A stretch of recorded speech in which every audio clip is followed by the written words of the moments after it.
Black women, I want you to imagine something.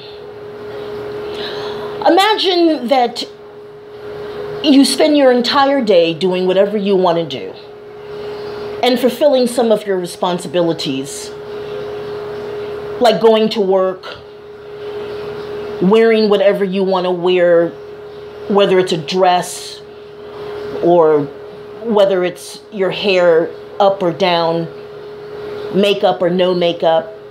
You're just living your life, doing whatever you want to do. And you come home and you go to sleep and you wake up the next day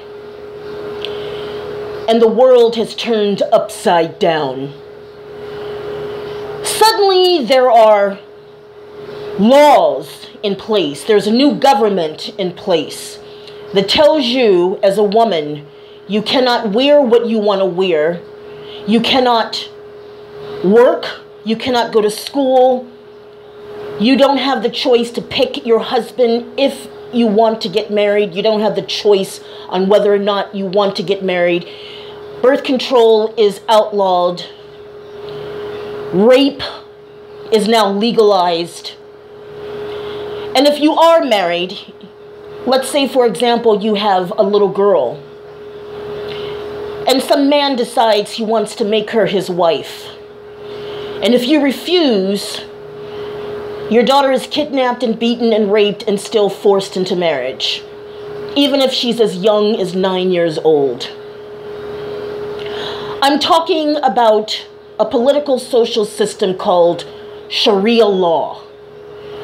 One of my supporters, I'm not going to reveal their names because I promise to keep all those that secretly email me anonymous, secret. I don't want them to get any backlash. But there's a black male YouTuber by the name of Roger Spice, and I'm sure there are many other black male YouTubers that support this ideology. A lot of black men feel that we need to be put in our place, that we need to be broken, that we need to be brought down low to subjection and subservitude.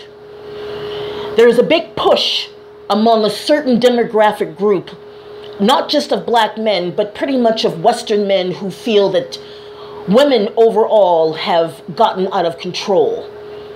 And Sharia law is the only way to get their foot on our back and make us bow down.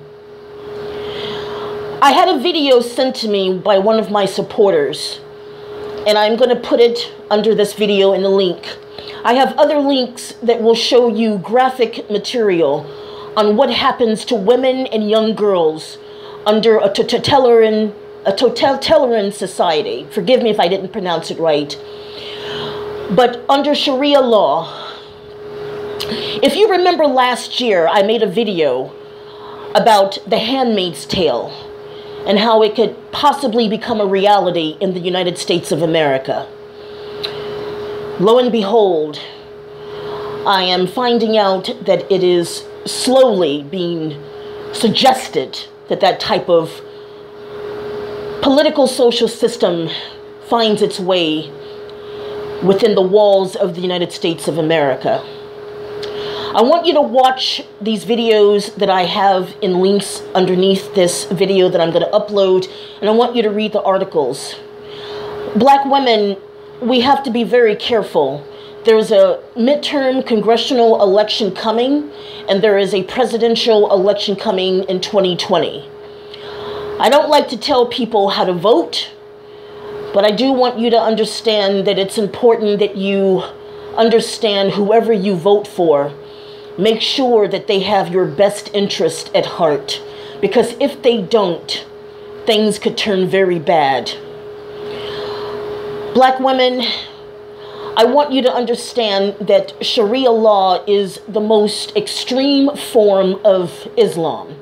And even though this is a Christian country, and even though most black people in this country are not Muslims, the idea of Sharia law for the sole purpose of putting women in a chokehold, in a yoke, an iron yoke around our necks, putting us in a form of submission, subjection, servitude that is very appealing to non-Muslim, egotistical, sexist, misogynistic men, like black men.